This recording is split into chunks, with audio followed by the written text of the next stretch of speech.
এই হ্যালো, আসসালামু আলাইকুম গাইস, কেমন আছেন? ভালো আছেন সকলে? আমি রকি, আপনাদের মাঝে মিস্টার রকি। যাই হোক, আমি আর কি আমাদের পটুয়াখালীর যত ভালো দৃশ্য বা ভিউ তার ভিতরে অন্যতম হয়েছে লোহালিয়া ব্রিজের আর কি কিছু অংশ আর কি আপনাদের কাছে প্রকাশ করবো মানে এই যে সৌন্দর্য বা বাতাস এইগুলো অনেক সুন্দর।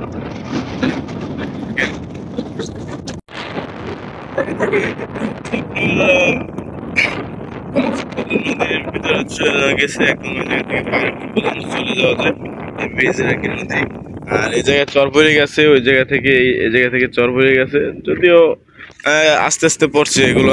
আর এই ব্রিজের প্রতিটা অংশ দেখা যায় মাঝখানে আর কি পিলার দিছে।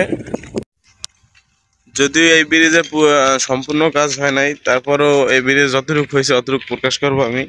যাই হোক, এই ব্রিজে মানে ওই সাইড থেকে এই সাইডে আসলে দেখা যায় আমাদের পটুয়াখালী সদর। যদিও বেশি মানে মোবাইলে বেশি ভালো চিনতে না পারে, দেখেন ওই জায়গায় হচ্ছে পটুয়াখালী সদর। এই সদরে আর কি মানে আমাদের পটুয়াখালী সদর যে জায়গায় মানে মানে বাংলাদেশের দ্বিতীয় হইছে শহীদ মিনার আছে বা অনেক কিছু আছে। এই জায়গায় দেখতে পাচ্ছেন পটুয়াখালী সদর, এই যে চিনায় জুম করে দিতেছি। এই জায়গা থেকে সম্পূর্ণ সুন্দর মতো এই জায়গা থেকে লঞ্চ যায়, আমাদের পটুয়াখালী লঞ্চ ঘাট আছে ওই জায়গায় সামনে। যদিও এই যে লঞ্চ যায় মানে গলাচিপের লঞ্চ যায়, অনেক পটুয়াখালী সদরের লঞ্চ ঘাট ওই লঞ্চ ঘাটের এগুলো পটুয়াখালী সদরের লঞ্চ ঘাট কোনো আসে না।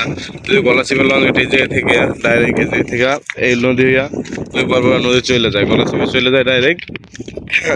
আমাদের এই মানে আর কি সৌন্দর্য যদি দেখতে চান তাহলে যে সবাই আসতে পারেন। যদিও এই জায়গায় আর কি সৌন্দর্যের অভাব নাই।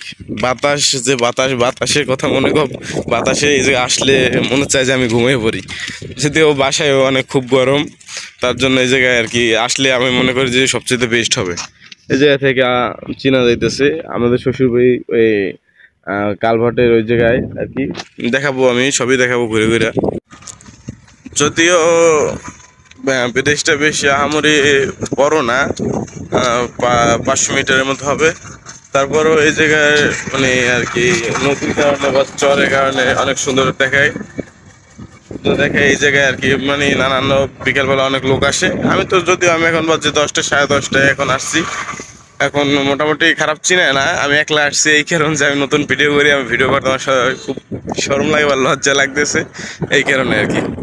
সব আস্তে আস্তে ঠিক হয়ে যাবে, না লজ্জা বা যত কথা বলেন সবই ঠিক হয়ে যাবে। এখন আমি আস্তে আস্তে এই জায়গা থেকে সম্পূর্ণ কাজ ঠিক হয় নাই, যদিও এই জায়গায় একটি সিঁড়ি দেওয়া আছে, প্রায় 5তলা 7তলার মতো সিঁড়ি। এই জায়গায় বাইরে নামবো, আমি শ্বশুর বাড়ির দিকে যাবো।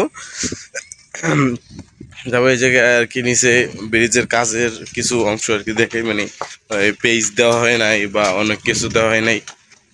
আর নিচ থেকে আপনি দেখাবো মানে কতটুকু নদীর ভিতরে হয়েছে আর কি ব্রিজটা।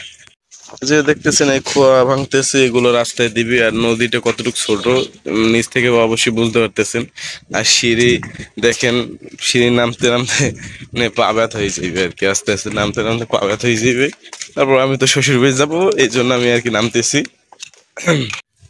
যাই হোক, আমি আস্তে আস্তে হাঁটা শুরু করছি।